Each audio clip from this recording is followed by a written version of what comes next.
Today, a basketball legend is joining me. It's five-time All-Star, five-time All-Defensive, five times All-NBA, two-time Defensive Player of the Year, and NBA Hall of Famer Sidney Moncrief. So, joining this call is going to be a fun one. Well, I want to say one more time, Sidney, I really appreciate you hopping on this call with me. How's everything going? Keith, it has been great. Summer has been busy with our nonprofit impacting young people. And then we had a lot of adults that we were doing some community building and kindness type campaign, acts of kindness, workshops, leadership, entrepreneurship. It's been a good summer. Yeah, how going on that? How is the Moncrief One team been? Yeah, well, we have Moncrief Fun Team, which is our for-profit, and it has been doing well. We're focusing on acts of kindness in the workplace in addition to community building, which includes diverse equity and inclusion. Just trying to get people to understand that you can transform your work environment just through acts of kindness. And on the nonprofit end, which is our Moncrief Game Changer, we have done there's a lot of entrepreneurship workshops for young people. We had what we call 30 for 30 Shadow a CEO, where the students will have an opportunity to not only engage with CEOs, but for 90 minutes, go to their place of business and just kind of see what they do. It's more of an awareness type of activity. And then we had our annual trip to New York City for some special students. We're getting ready for my 65th, think about this, 65th birthday celebration, which will be on Facebook Live on September 23rd. And I've just been trying to put the blocks together to make sure that that goes pretty well. Well, congrats on that. I also saw you have written a multiple books. How's Ben just writing books for? Is that for Moncrief One? Is that for the Moncrief Game Yeah, Changer too? well, my latest book, I just happen to have a copy of my latest book, which is called The Grit Factor Hmm. in Kindness, Transforming Your Workplace Through Acts of Kindness. It just came out maybe 3 or 4 weeks ago. And it's through my for-profit, but I don't really, Keith, I don't really make money on my books as much as I Hmm. cover the cost. It's really to impact people more than anything else. This is book number 11. That's great. Do my birthday celebration on my birthday is September 21st, but that entire week, we're gonna have hopefully the governor is gonna name Acts of Kindness Week for the state of Arkansas. We're gonna try to drive home that message. We need to find ways to start being kinder and more generous and more available for one another. That's great. Going with Arkansas, with you growing up there, how was it growing up Arkansas? So I'm from Boston. I don't really know that experience over there. Yeah, it's a great place to grow up. It was when I was growing up, it was pretty segregated. But then when school started busing, it became a little bit more integrated, and now it's 43% Black, probably 43% white, Hispanic, Hmm. Asian Americans. It's a really great community to grow up to live in. And just growing up taught me so many valuable lessons. It's a very nurturing environment. That's why people tend to do very well all over a small town, small city. People tend to do very well when they go out on their different careers. How was it? I know you played for the Razorbacks. Was there anybody growing up or a mentor like you got to play for Arkansas one day? I, I wasn't sure until Coach Sutton came along. Ron Brewer, Marvin Dell started playing high school basketball. I wasn't sure where I was going to college. I knew Arkansas had a basketball program. It was really better than what people remember. Back when I Hmm. was in high school, they had Martin Terry, Dean Tolson, Lanny Van Eman was the coach, and Pat Foster. It was just a great place. I watched Arkansas basketball from a distance, but it didn't really hit me until Coach Sutton took over the program, I think in 1974, that Hmm. this is a place I should continue my basketball career. Yeah, how was it in Arkansas? 'Cause I think I was looking at my research is when you joined the team your sophomore year, you guys made the tournament. And that was the first time in almost 20 years for Arkansas. I think they made it to make the tournament. How was that time just making the tournament three times? It was exciting because we saw the transformation of basketball.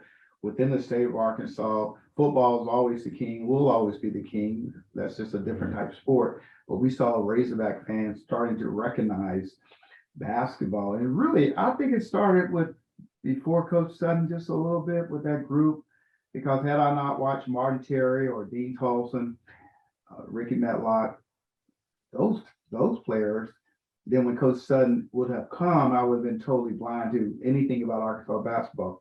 But I knew with Marvin and Ron, they would go up to a different level along with Coach Sutton. And we saw fans slowly turn the corner to maybe Barnhill being halfway full. So by the time I was a sophomore, it was full. They had to build, they had to add on to the stadium because more people wanted to watch basketball than what they had anticipated. So I watched the turn. It was nothing like it when we landed during my junior year. We could land at 2 a.m. and there would be fans waiting for us, clapping when we got off the airplane. It was just like crazy type fan activity and people just embracing Arkansas basketball. Talking about Coach Sutton, a Hall of Fame head coach, how was it having him as a coach? How much did he impact your game? Fundamentally, he taught me along with Coach Oliver Elders, my high school coach. They emphasized that fundamental basketball, playing the game the right way. We would practice 3.5, 4 hours, 3.5, or 3 would just be defense. That's how important defense was to Coach Sutton. But it was just the fundamentals of playing the game the right way, making the right pass, learning how to pass the ball 3 or 4 different ways, taking good shots, ball movement, execution. If you get 4 years of that, and if you don't improve, something's wrong with you. He set the bar for us, him and Gene Cady, Coach Foster, with the way they taught us basketball and the way he thought the game. When he had great players, he let them go. When he had average players, he had more control over those guys. When he had really bad players, he had total control. Pass the ball 20 times before you shoot. But the better the players became, the more flexible he became as a coach, which is an indication of great coaching. And he taught us off the court what it means to be a citizen, which I think was very important. When you got older and became that junior, senior, but did you find yourself being more like the team leader? I didn't look up on myself as a team leader.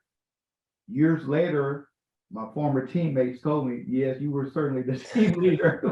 we looked at how you did things. We listened to what you would say. I didn't think they were listening to me. I certainly was more concerned about my performance and who was watching me. I just learned later in life that, yes, you were the leader and your players looked up to you and they wanted to perform well when they were on the court with you. In that senior year, I saw the last game of the tournament was against Indiana State with a guy named Larry Bird. Did you know after that game how special he was going to be? Well, I knew how special Larry would be because I played with him overseas. We spent 6 weeks together. The summer, I think 78 or 77 with the World University Games. I played against him, played with him all that time. I just knew this is a bad man here. This is a bad boy here. He could flat out play basketball. And he had that toughness. He had that edge. He had that competitive spirit. It wasn't a shock to how he succeeded in the NBA or in college because I had watched him play before. Yeah, going into the NBA, it's a team I always grown up not liking. It's the Los Angeles Lakers. I'm from Boston, and I heard Jerry West wanted you first overall over Magic Johnson. Can you imagine your career on the Lakers? I think that was a real brief conversation between me and Magic. But I don't know. Magic is special. He's special, and I can't even imagine anybody but Magic being a Laker. Just the way he played the game and what he brought, his energy, his intelligence, his knowledge of the game. No, I can't imagine myself anywhere but in Milwaukee simply because I was a 2 guard. Magic was a 1. Magic had great leadership qualities. I led by example. He was a vocal leader, and he led by example also. No comparison there. He's just a special generational kind of player. Yeah, going into you got drafted fifth by Milwaukee, you had a great team around you. You had Bob Lane there, Marquise Johnson, Brian Winters, and Junior Bridgman. How great was it getting drafted in a team just like that? It was nice because it was so competitive. Every practice session, you were going against very good players, and it made you right. It made you raise your game. That's what it did. Hmm. And every summer, it made you say, "I got to get better if I'm going to play more." And they were good people, and they all came from winning college programs, and that Hmm. makes a difference. It made a difference then. Now I'm not sure because players are playing 1, 2, 3 years, and they're Hmm. going transferring in and out. But back during that time, it mattered if your teammates had played in NCAA tournament games or if they were in Hmm. the Final Four. Those type things were very important. And if you look at the roster, Kent Benson, Quinn Buckner, Jimmy Bridgman, Bob Lanier, Marcus Johnson, Richard Washington, Lloyd Walton, Ernie Grunfield. You can just keep going with players. When I first got there, Brad Winters, they could just flat out play basketball. It was nice. And Don Nelson was the perfect coach because he worked us very, very hard and he made sure we played team basketball. Yeah, going back to Tom Nelson, how great was he? 'Cause he went from a Hall of Fame coach to another Hall of Fame coach. How I just couldn't imagine how great having both of them was. Yeah, it was just special because when you get to the NBA level, Nelly was more of a matchup coach. He became more of a matchup coach over the years. He could take a player with unique skills like mine, and he could say, Hmm. well, how can we exploit our opponent based on Sidney's skill set? The fact that he's a two guard, yet he can play inside. So he Hmm. started posting me up, running me off the high pick, posting up, and just doing certain things that freed my game up, and it really allowed me to develop to be an all star because Hmm. he didn't just say, okay, you're a shooting guard. We want you to come off picks and shoot the basketball.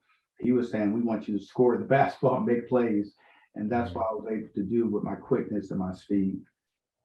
Yeah, going on the defensive side, you won two defensive play of the year. And how great did that feel winning? And do you feel like you're no question number one defender then? I didn't give it much thought. I really didn't. When I Hmm. on the award, I was like, oh, cool, okay. I didn't understand the criteria. I knew that the NBA has some really good defenders during that time frame.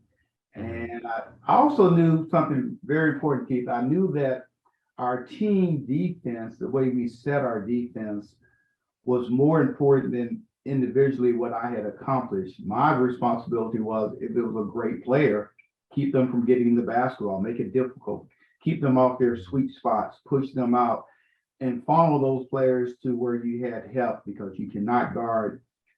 Then you couldn't, and now you cannot guard NBA players 1-on-1 without help from your teammates. So I Hmm. never really looked at that award as like a big pat on the back for me. As I've gotten older and I watch myself on defense, it's so strange. I say, yeah, you were a pretty good defender. But I didn't think I was a bad defender. Yeah. I never saw myself as an elite defender. I just went out there. Remember, I played under Coach Sutton 4 years, drilled on how to deny the basketball, drilled on footwork, how to deny the post, uh, how to play the wings, how to play weak side. 4 years of that. Hmm. I should have been able to play defense. And Yeah. then, although Coach Nelson, he had John Killaway, late John Killaway, late Mike Schuler, great coach, Dale Harris, Hall of Hmm. Fame coach, Rick Majerus. We had some just stud assistant coaches.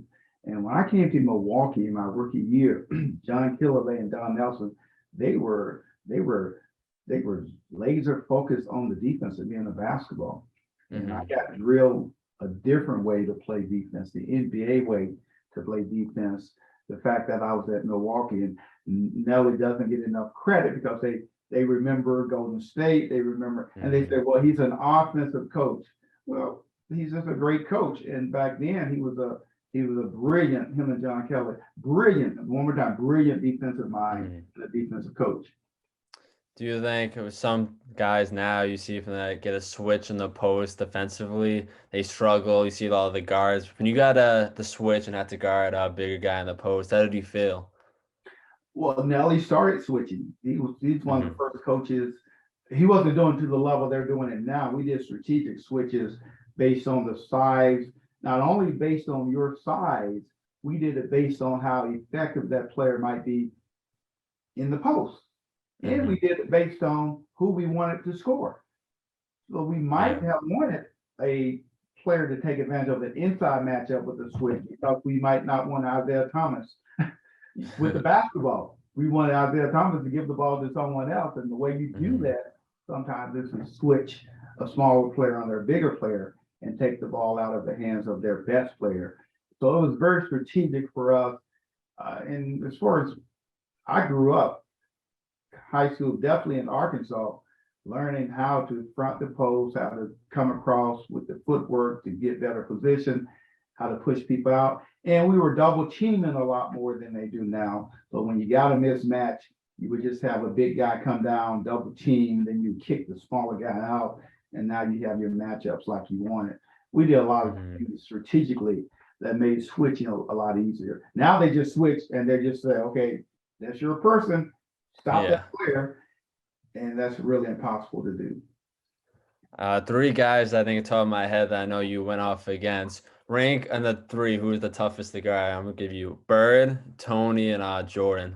Where do you rank them as the most difficult to guard for you personally? Well, I think it's 4, because I always forget George Gervin. Yeah, Gervin too. But Gervin was in the Western Conference. Yeah. Only faced him twice, and where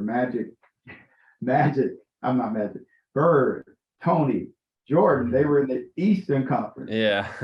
I faced them all the time. Yeah, that's why they came off the top of my head. I knew you always played Philly and Boston in the playoffs as your 2 right. Yes. They're so uniquely different players offensively. I can't rank them. I would just say that as far as a big player, Larry Bird was and George Gervin were 2 of the most gifted offensive players because of their ability and their size. They could both shoot threes. They could both post up. Larry could put the ball on the floor. Gervin definitely could put the ball on the floor and make a play. And they were more than adequate passers, Larry Bird being one of the best passing forwards in the history of the game of basketball. So just say that's one category of bigger players.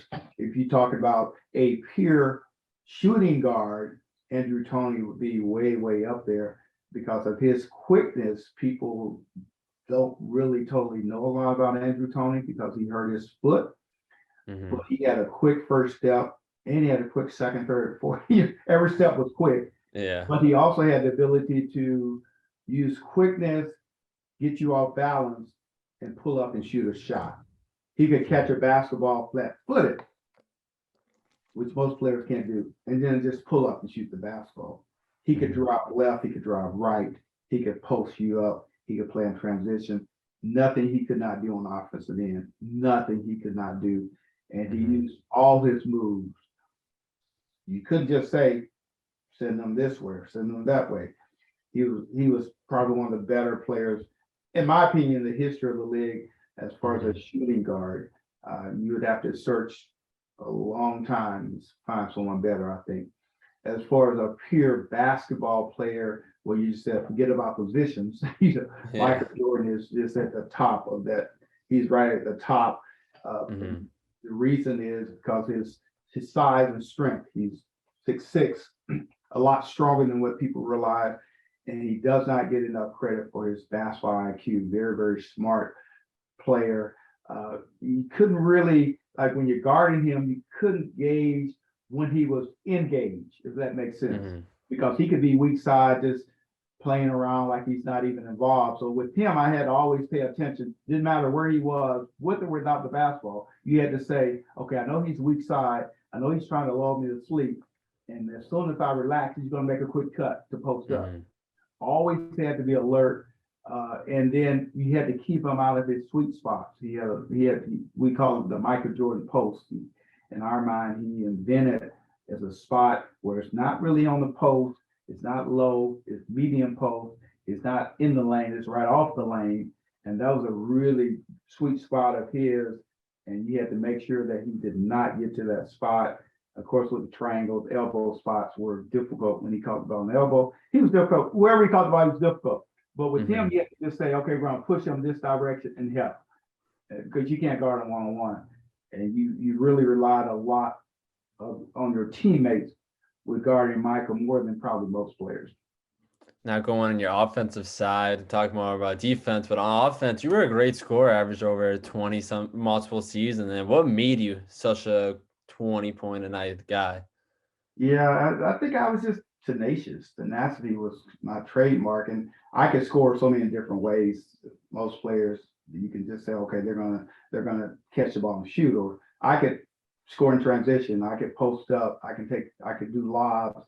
I could catch a ball on the perimeter in one dribble and make a shot. I could drive left or right.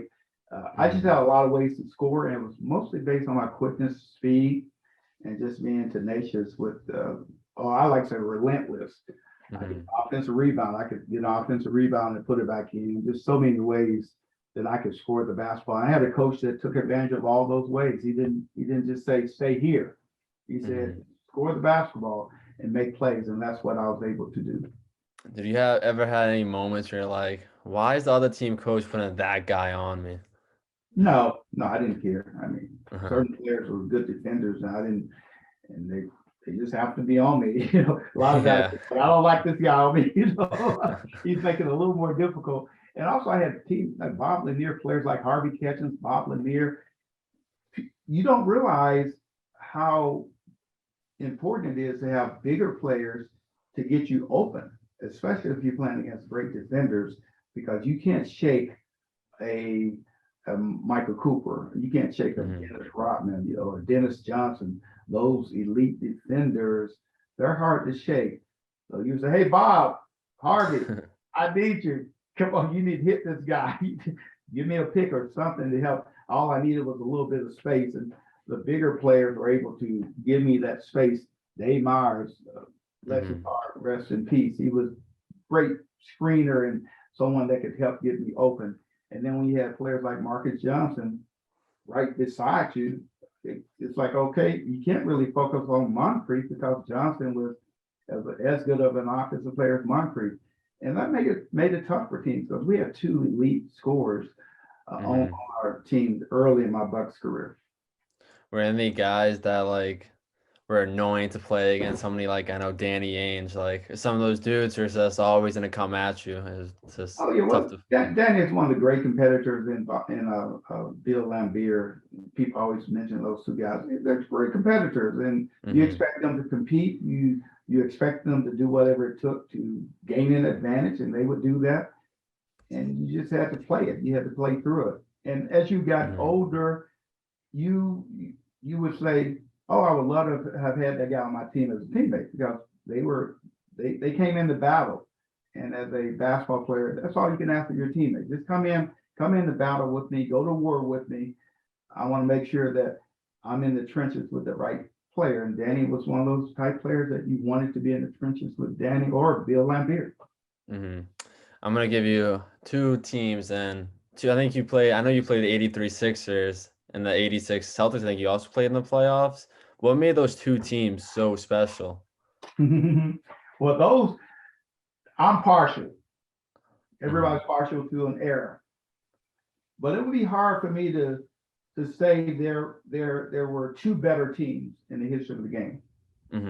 It would be really, someone would have to just show me the data that says that the 76ers of 83 were 5 Hall of Famers, if I'm not mistaken. Yeah, am I making a mistake? I'm thinking Cheeks, Irving, Malone, Bobby Jones, and Tony. Right, Tony's in the Hall of Fame, pretty sure. So you had 4 Hall of Famers starting on that team, because Bobby was 6 man, and you had Carl Jones on that team also, and he had Andrew Toney on that team. Clint Richardson was a good player, but they had 4 Hall of Famers starting, certified Hall of Famers. Great team, great, outstanding coach, and they just played the game the right way. Well, we had some battles with them, they're way up there. They're always Mhm. a team that I would say one of the best teams in the history of basketball. Then you go back to the '86. Is it the '86 Celtics that they had 5 or 6 Yeah. Hall of Famers? Yeah, they have Bird. They have Bill Walton, who was the sixth man that year, McHale, DJ, and Parrish. And okay, yeah, 5. Yeah. And Pistol Pete was on that team. He didn't play a lot. Yeah, I'm Was pretty he on that sure. team He was, or I might have been earlier in the 80s. I'm earlier? not, Okay, he might have been yeah. the year before. Then you have Scotty Webman that came Yep. off the bench, and Danny Ainge, Gerald Henderson.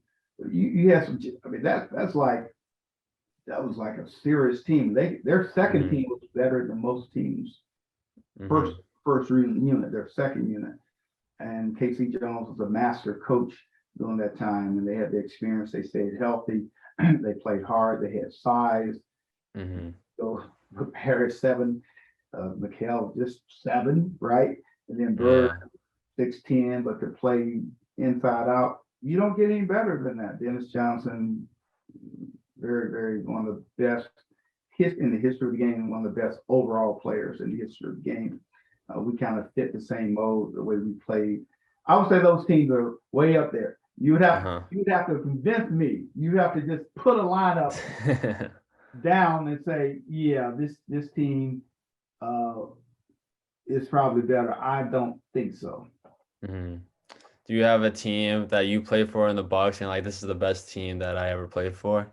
The team in the '80s, the team of 1980, was the best Mhm. Bucks team that I played for, where we had the players that I named earlier: Yeah. Peters, Bob Lanier, Marcus Johnson, Junior Bridgman, Quinn Buckner. That team, Sidney Moncrief, that was a very, very. And then Richard Washington was coming off the bench for Walton, Mhm. Ernie Grunfield. They had some studs on that team. Had some guys that fall out. And then the team that we had, Terry Cummings, and we had Jack Sigma. We had Mhm. Paul Pressey, Ricky Pierce, Craig Hodges, Jay Humphries played on. That was a really strong team also. So those were Mhm. two talent-wise, personnel-wise, best teams that I played with when I was playing for the Bucks. Do you think Cummings should be a Hall of Famer? Terry, had he not been injured, yes. Terry easily one of the more dominant power forwards. And what happens over time, people forget that how dominant Terry was as a Mhm. player, scoring and rebounding. Yep. He's just a tough player and a good teammate.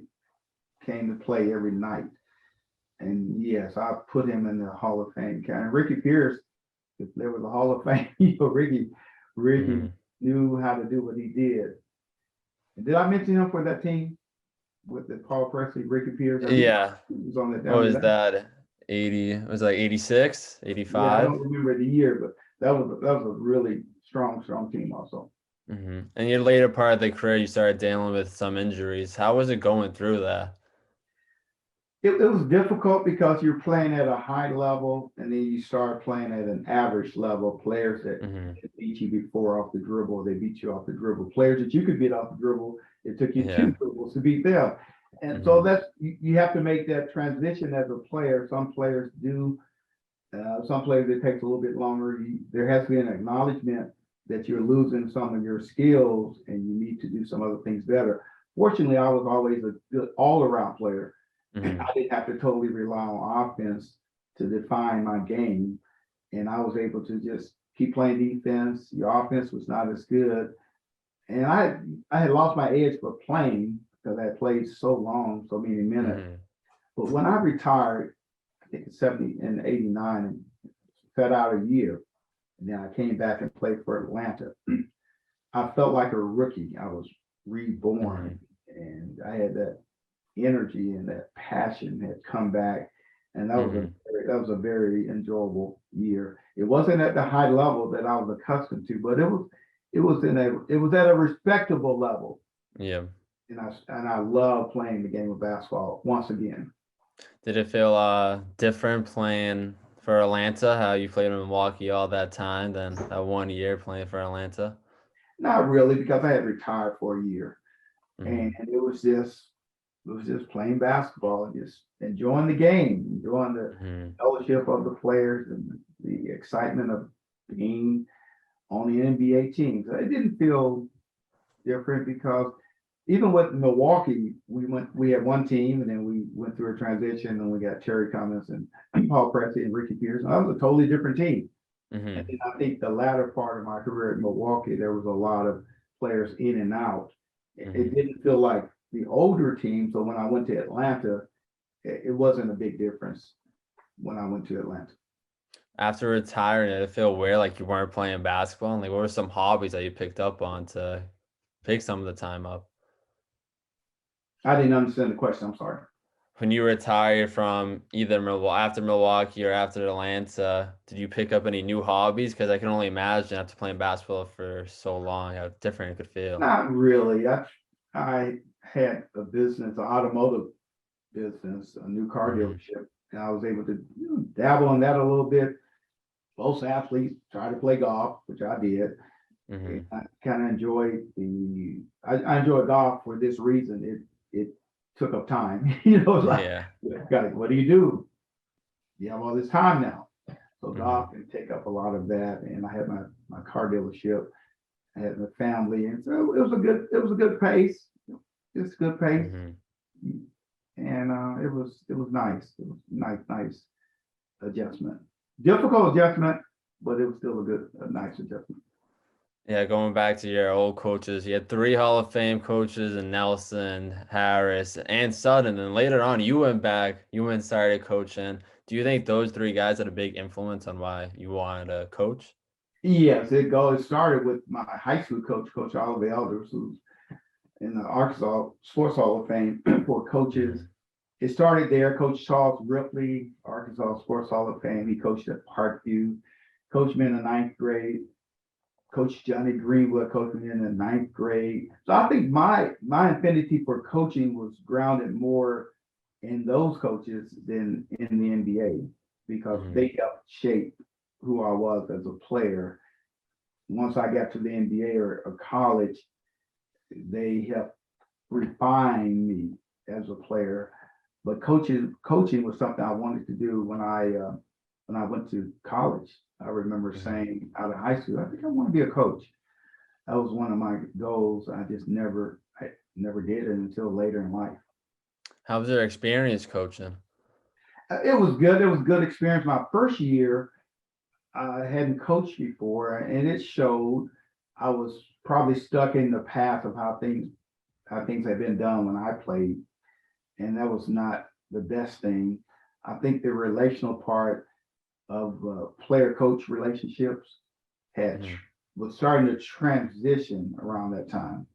And if you were stuck in that old way of coaching, that was not the best thing.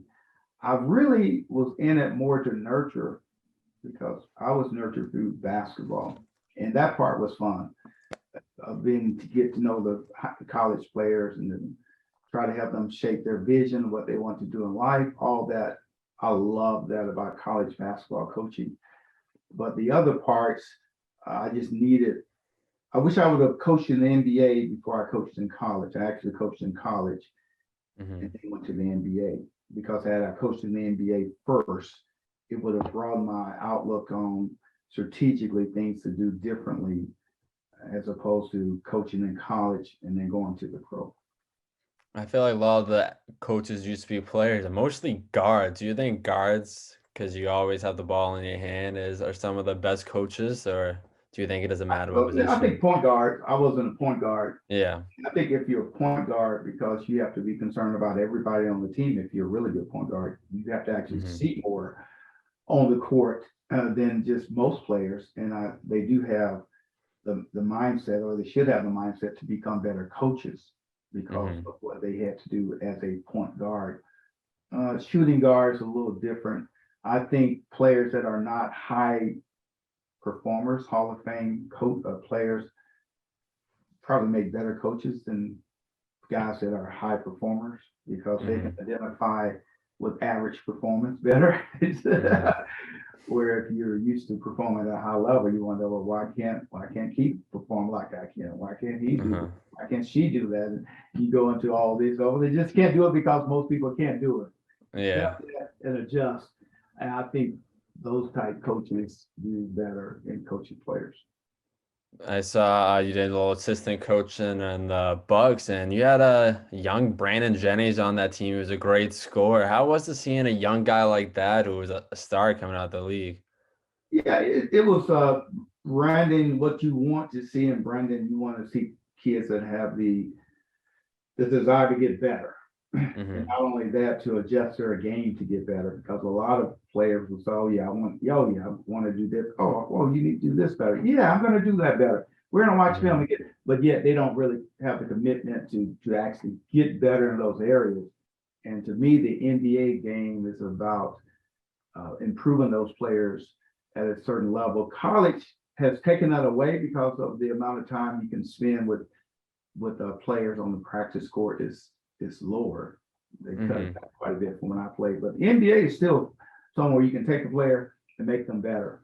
And with the Bucks, we had Scott Skiles, outstanding coach, and he was doing a good job of developing these players and trying to make them better. But it was also doing the time with players, like most players, think you're better than what you are. And Hmm. when you're at that level, it's hard to move someone to become great when they in their mind they think they're already great.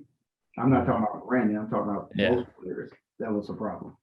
I've talked to former big man Antonio Davis, and he was telling me he believes they should do 2 years in college before you go NBA. Do you believe you should have to do more than 1 year to go into NBA? I used to, but I don't anymore. I just think we're in a country where you should do whatever you feel like whatever you feel is best for you and your family. You should do it because you're never. I tell people, they say, well, kids are not ready for the NBA out of high school. I said, well, you're not really ready for the NBA out of college either. Uh, Hmm. Mentally, you're more in tune to being ready. And the thing that college will do for a player is it teaches you, if you're in a good program, it teaches you good habits of being a good teammate. It teaches you more humility. It teaches you more how to be a team player. That's what college will teach you. And when you miss that and you get to the NBA, it is more difficult. But physically, mentally, NBA is a tough, tough league. And it takes you, even if you're out of college, go to college 4 years, you still have maybe 2 years either way. Either way, you have 2 years, in my opinion. It just depends Hmm. on how quickly you're going to adjust your attitude. As like you said before, am I too good to learn? Hmm. If you have that mentality, then it's going to be a longer transition before you become a good NBA player. What would be your biggest advice for all the young guys just entering the league and in college? Just get better. Just focus on getting better. Don't focus on the NBA. Don't focus on any awards. Focus on every day that you practice, every day that you play a game that I'm going to improve in my craft. Hmm. And I'm going to just keep competing and getting better every day. And a lot of times their heads are so full of other information because that's the world we live in. And Hmm. people are pushing them in this direction. They're telling them that they're great. That's a problem. And they don't realize, no, you're not. No, you can be great. So my advice would be get better. We call it grit. We call it Hmm. growth. Get better every day in your craft. A lot of people I know are a big fan of the current NBA, but how do you feel about this new age of basketball? It's fine. It's fine. I think the players play have some extremely very, very talented players, good coaches. The 3 point, everybody's concerned about the 3 point line and what it has done to basketball. I'm Hmm. in that group that certain skills seems like they're not taught any longer in analytics, which is very important in basketball. So Hmm. no one should say do away with analytics because you need to know what's going on and who's scoring from which positions and what shot is better. All those things have value, but the 3 point shot has certainly changed how the game is played. And times it makes it less appealing to watch. Mm-hmm. And so but I still like occasionally watching a good basketball game, especially the last 2 minutes. That hasn't changed. Yeah. Some of the guys who played in your time be like, oh, some of these dudes can't play in today's basketball. Are you somebody who believes like if you could start in like today's game, you could start back in the 80s? Well, I think all the great players today can play when I played. Mm-hmm. No doubt. They could be very good players, great players. They can be all-star players. I do think on the low end, the players that are 12, 13, 10, they would struggle, I think, in the 80s with making a roster, only because it wasn't as specialized in some areas as it is now. And the players were bigger, obviously, than they are now. And so you couldn't be a skinny guy, 6'11", shooting 3-pointers in the 80s. Mm-hmm. Because of the way the game was built back then was different. But I take exception when older players criticize some of the great players in today's game, because you can't look at these guys like a LeBron James or Giannis. You cannot look at those players with a straight face and say, oh, they couldn't play in the 80s. Yeah. Or should a player say, that's playing now, say players in the 80s couldn't play in today's game? We kind of laugh at that too. Mm-hmm. If you can play, you can play. Yeah. But how do you think a guy like looking at the number 2 pick, Chet Holmgren, 7 foot, 190, how do you think he would have been able to play in the 80s? He probably would have he could have made an adjustment. I don't know how he's going to be able to play in the 2020s. I don't know. I hadn't watched him play enough to evaluate his game, but a good coach would have found a way to utilize a very skilled player. It doesn't matter the era. And people forget that as a player, you change your game based on what's popular. So had the 3-point line been a factor in the 80s, then we would have shot more 3-pointers. We would have practiced more 3-pointers. We would have been 3-point shooters. It's like if posting was still a big thing, then players today would be able to post up. They would be inside players. Players tend to adjust to what's going on. Thank you, Sidney, for hopping on. I know you have a busy schedule. And anything else you'd like to say? No, just go Bucks, go Hogs. And September 23rd, be on the lookout for Facebook Live, Sidney Moncrief 65th Toast and Roast event. Sounds great. Right. Appreciate it. Thank Have you. a great day. All right. Have a good day. Bye. You too.